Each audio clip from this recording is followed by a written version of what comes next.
तो यह श्रृंखला चल रही है। इसमें भगवान श्री राम के वनगमन की चर्चा हो रही थी। देखने में विपरीत प्रसंग लग रहा है कि कहाँ भगवान का जन्मोत्सव और कहाँ वनगमन की कथा। लेकिन वास्तविकता यह है कि भगवान का वन में जाना कोई दुखपूर्ण काम नहीं है।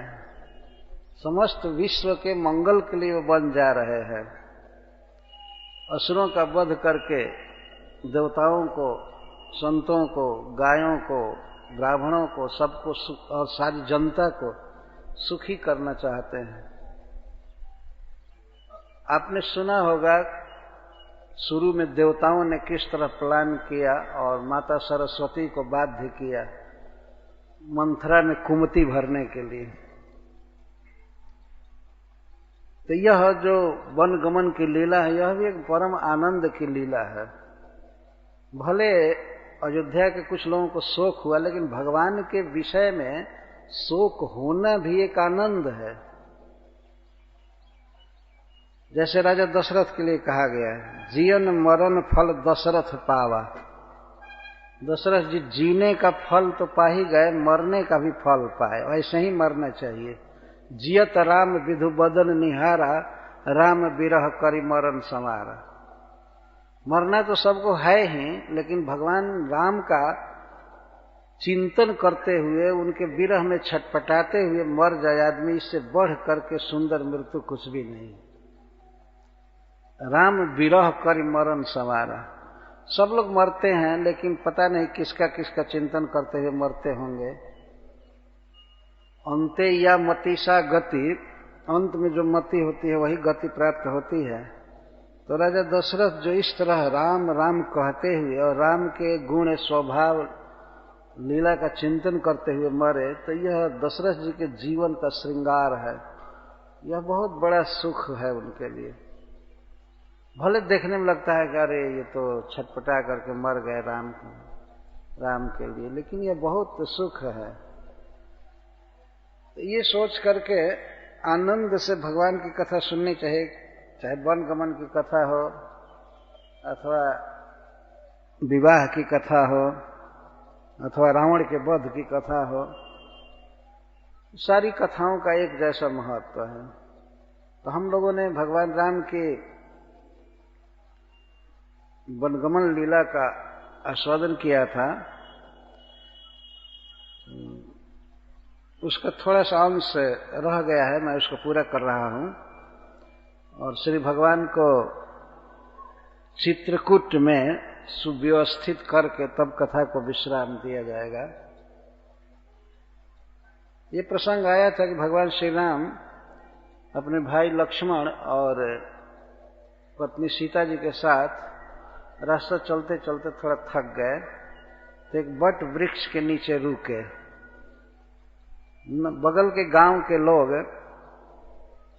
ला करके खूस और पत्ता तोड़ ताड़ करके कोमल कोमल पत्ता बिछा करके कहे कि आप यहाँ रुकिए। और एक व्यक्ति पानी भर करके लाया बर्तन में, मिट्टी के बर्तन में, और कहा कि इसको पी लीजिए।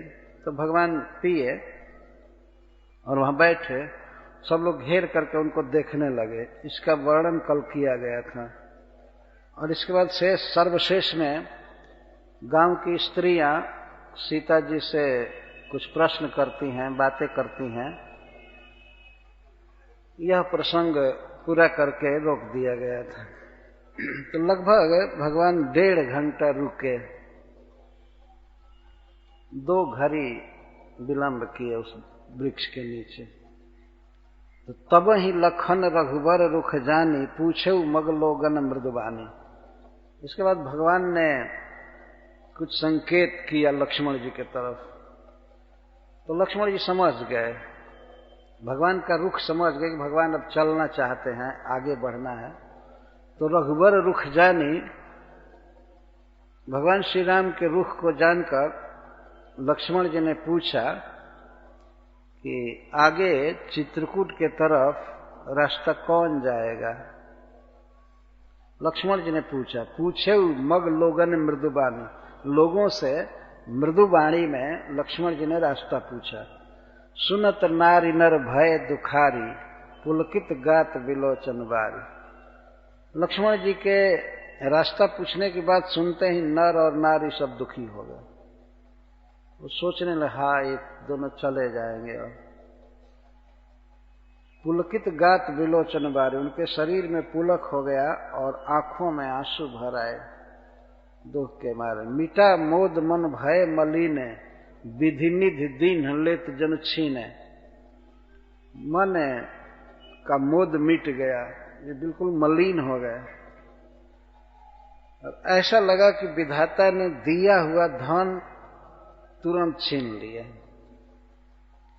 किसी गरीब को बहुत बड़ा धन दिया जाए और बेचारा प्लान करेगा कि हम ये करेंगे, तब तक अभी कुछ किया नहीं, हाथ में ही है और उसी समय कोई छीन ले जबरदस्ती, तो उसको जैसा दुख होगा वैसा दुख है गांव के वासियों को हुआ।